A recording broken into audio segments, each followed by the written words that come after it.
네, 안녕하세요. 오늘 오전에 저희 유튜브 구독자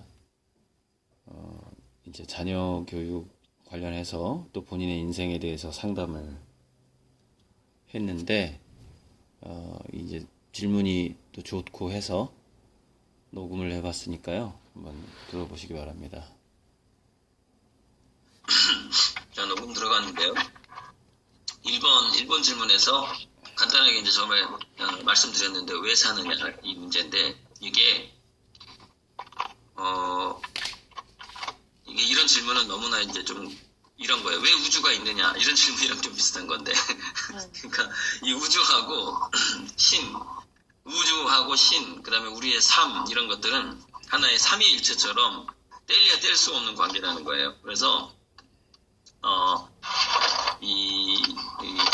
의미는 뭐냐면 생명을 피할 수 없다라는 게 이제 제가 공부한 바에 의하면은 살지 않을 수 없다라는 거예요. 그러니까 우리가 자살한다고 죽는 게 아니라 계속 살아 자살해도 자살하고 나서 그래서 후회하는 사람 많다는 이제 그 사후세계 얘기를 많이 들었는데 라이프는 피할 수가 없다는 거예요. 생명은 피할 수가 없다. 그러니까는 왜 사느냐 생명은 뭐냐 이런 질문이라는 것이 그거는 뭐 굳이 좀 하기가 해도 좀 의미가 없는 질문이다. 어차피 이 우주는 왜 있냐 이런 질문이랑 비슷하기 때문에 그래서 삶은 피할 수 없기 때문에 이제 그 이후에 그 또 우리 질문이 또 뭐였냐면은 그럼 어떻게 해야 되느냐 하우에서 있어서는 제가 이렇게 말씀드렸잖아요.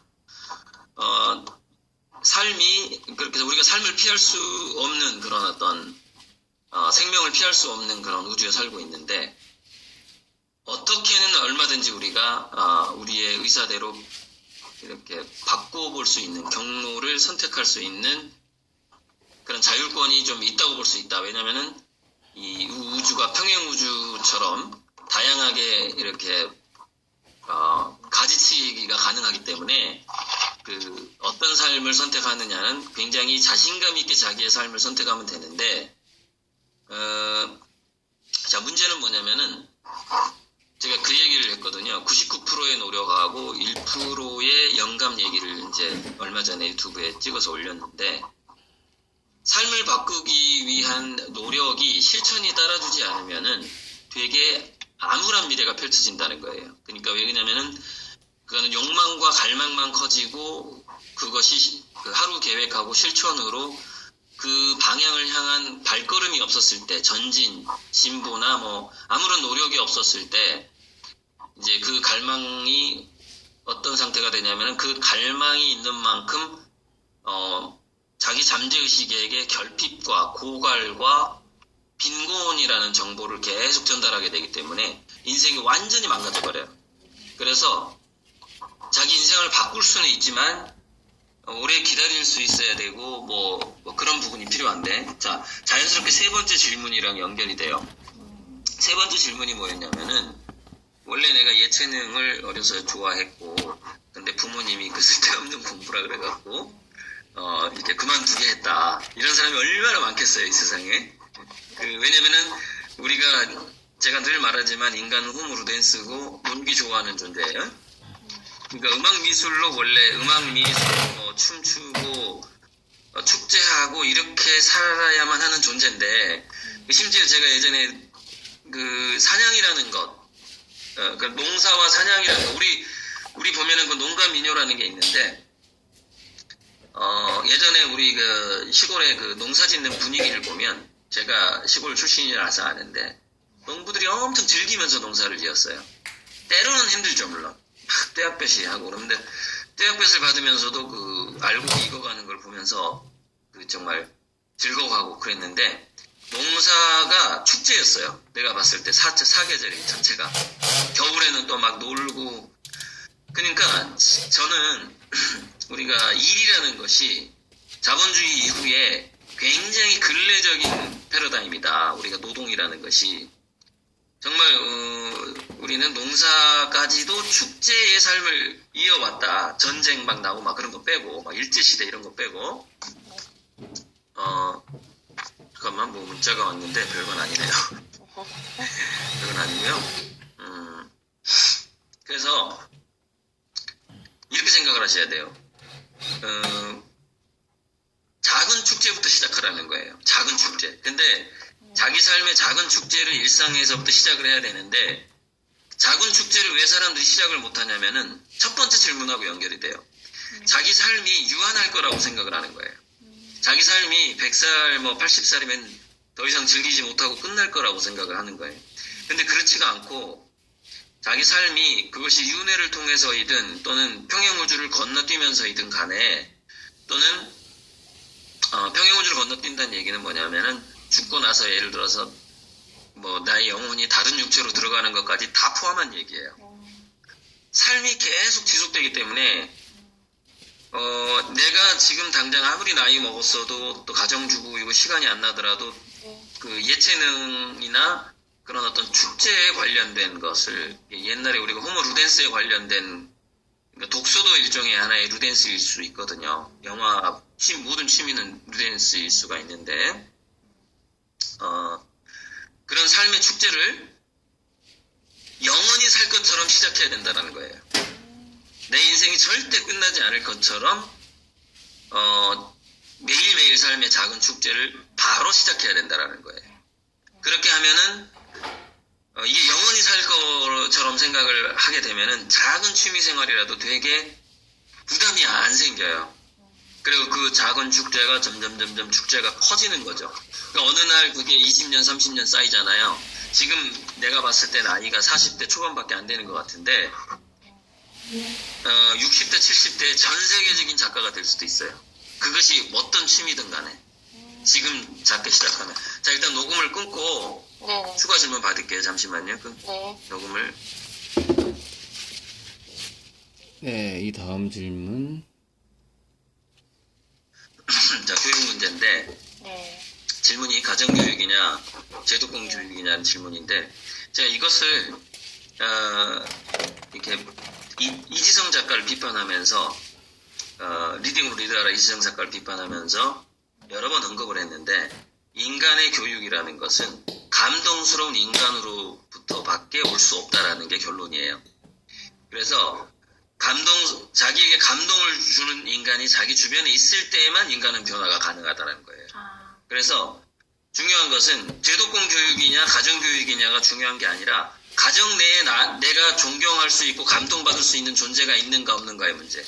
학교에 내가 감동받고 존경받을 수 있는 인간이 있는가 없는가의 문제예요. 그것이 있는 것을 찾아야 되는데 일단 제가 늘 말하지만 공교육 교사한테는 이걸 정말 기대하기 어렵다라는 거예요. 한 100분의 1의 확률이라고 보시면 돼요. 내 아이에게 감동을 줄 만한 교사를 만날 확률, 내 아이가 100분의 1이다. 기적과 같은 일이고. 그러면 무슨 얘기냐? 내가 늘 얘기하지만 엄마 자신이 존경받을 수 있고 감동을 줄 수 있는 존재가 되는 길밖에 없다라는 거예요. 왜 아빠가 그게 안 되냐? 돈 버는 사람은 그게 안 돼요. 월급 받는 사람은 감동을 줄 수 있는 존재가 되기가 힘들어요, 기본적으로. 왜냐면 자기 영혼성을 배제하고 삶을 살아야 돼요. 근데 진정한 감동을 주고 존경을 받을 만한 존재는 365일 24시간 자기 영혼과의 소통을 하는 사람이어야 돼요. 그게 아니면 불가능하거든. 그 아우라가 풍겨 나오진 않아. 주변 사람한테 감동을 줄 수가 없어요, 그런 사람은. 그래서 그거를 할 수 있는 게 현재로서는 유일한 희망이 엄마밖에 없다라고 제가 엄청나게 여러 번 100번 이상 강의했어요. 유튜브에 그런 얘기를 한 게 100개 이상 올라가 있어요. 영상이. 자, 그러면은 거기에 초점을 맞추시고 제가 그 두 번째 질문에서 지수초등학교, 이반성 초등학교를 건의했던 이유가 그 동네에 또는 그 시골 동네 그리고 시골 학교에는 간혹 가다가 그런 감동스러운 인간들이 살아요. 근데 이 자본주의에 찌든 곳일수록 감동스러운 인간이 없어. 그래서 도시를 벗어나는 데 있어서는 바로 그 인간을 만나는. 그러니까 그 감동스러운 인간은 시골 할머니일 수도 있고 농부일 수도 있고 어부일 수도 있고 우체국장일 수도 있는 거예요. 그런데 그렇게 사는 사람이 자기 동네에 자기 학교에 있어야 되는데 그거는 복불복이기 때문에 자기 집에서 엄마가 그런 존재로 변하는 것만이 가장 안전빵이다. 자, 일단 녹음 끝내고 추가 질문을. 세 번째.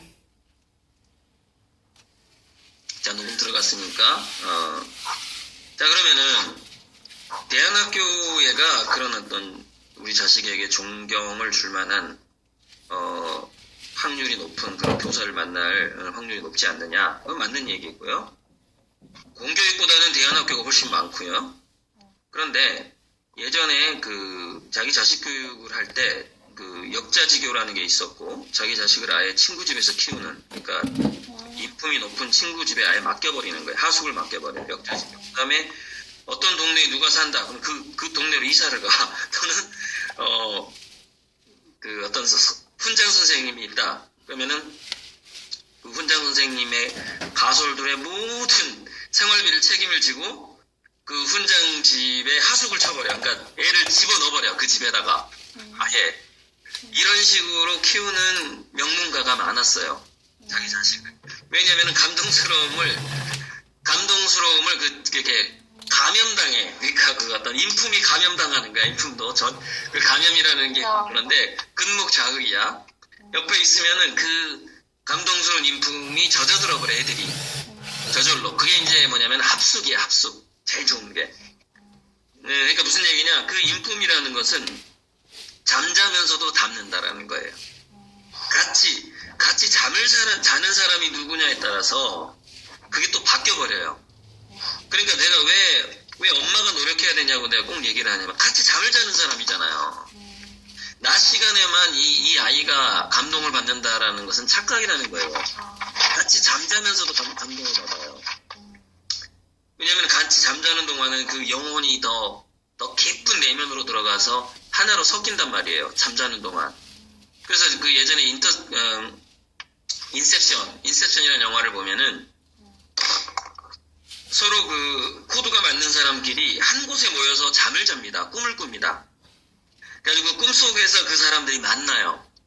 그러면서 더 영혼의 교감을 나눠.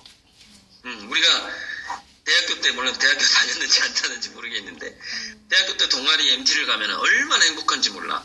나랑 이런 같은 공부를 하고, 같은 사상을 하는 사람끼리 우리가 합숙을 하는구나. 그때는 진짜 여학생이 옆에 자도요, 여자로 느껴지지가 않아요. 그 여학생이 하나의 영혼으로 느껴져. 그 정도로 그 젊은 청춘인데도 불구하고, 육체를 완전히 떠난 그 영혼 대 영혼의 그 교감이 있는 그런 MT를 경험을 한단 말이에요. 실제로 우리 예를 들어서 뭐 남학생이 8명이고 여학생이 한 3명 정도 된다. 그럼 우리 한 방에서 같이 잤어요. 대학교 때. 절대 성희롱 안 일어납니다.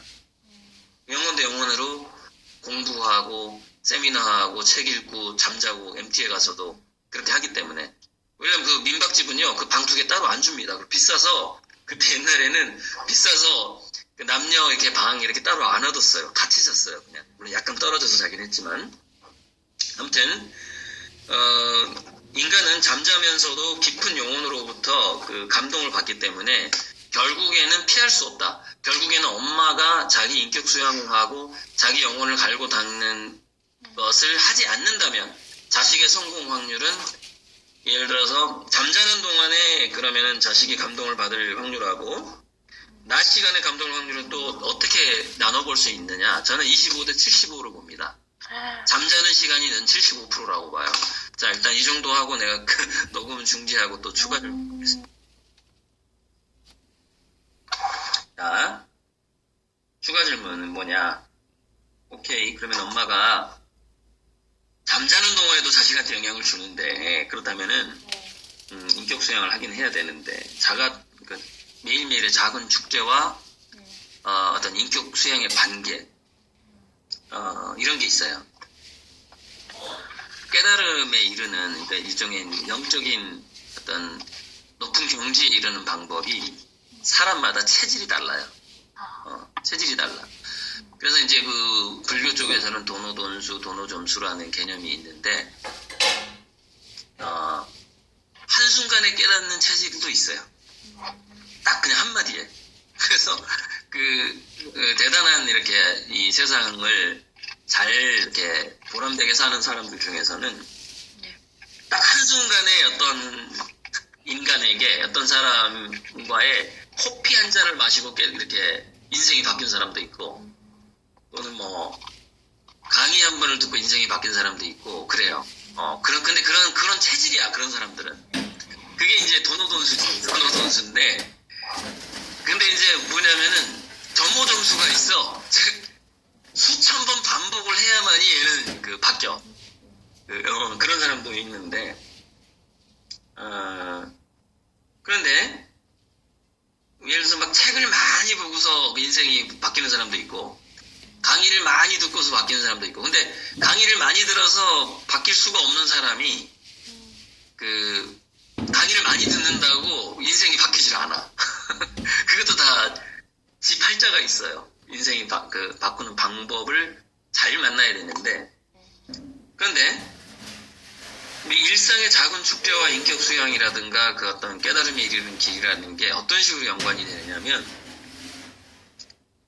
일상의 작은 축제, 자기 영혼을 기쁘게 하는 일상의 작은 축제를 꾸준히 하게 되면 자기 영혼의 주변의 껍질이라고 그러죠. 이게 얇아져요. 영혼이 맑아진다는 얘기야. 그러니까 장애물이 점점점 사라지기 시작해요. 그래서 왜 사느냐가 아니라 어떻게 사느냐에 대한 판단력이 좋아져. 판단력이. 그러니까 그게 예술을 하는 사람들이 왜 영감이 뛰어나냐면 껍질이 없어요. 그러니까 계란으로 따지자면 말랑말랑한 속껍질밖에 없어. 겉껍질, 딱딱한 껍질이 없다는 얘기야. 그러니까 주변의 파장이 되게 민감해. 파장이 민감하기 때문에 자기가 인생을 어떻게 살아야 되겠고 어떤 길로 가야 될지가 느껴져 버립니다. 난 이렇게 가야 되는구나. 내 체질은 이거구나. 나는 이것을 통해서 내 삶을 변화시킬 수 있구나. 이게 감이 와버려, 그냥. 그런데 일상의 작은 축제, 즉 그것이 취미 생활을 통해서 자기 영혼을 말랑말랑하게 하지 않는 사람은 딱딱한 겉껍질이 깨지질 않아. 그대로 남아있는 상태로 막 남의 말을 막 들으러 다니는 거야.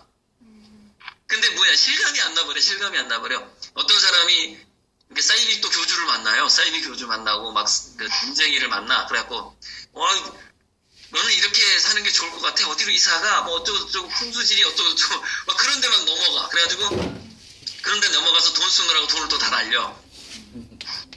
자기 영혼이 말랑말랑해지기 전에는 절대로 남들한테 이용만 당하지 진정한 자기 길을 찾을 수 없는데, 제가 일상의 자기 영혼을 위한 작은 축제를 왜 꾸준히 하라고 그러느냐, 일단 껍질을 제거해야 된다라는 거예요. 그래야만이 유튜브를 들어도 깨달음이 오고, 그것이 깨달음이 빨리 올지 천천히 올지 모르겠지만은 그것도 체질에 따라 다르니까 어쨌건 명확한 어떤 나는 이렇게 살아야겠다는 길이 보이고, 그 길이 보여야만이 뭐가 생기냐, 동기부여가 돼요. 그 길이 안 느껴지면은 작심삼일로 왜 사람이 끝나냐, 그 길이 뚜렷이 보이지 않기 때문에 그래요.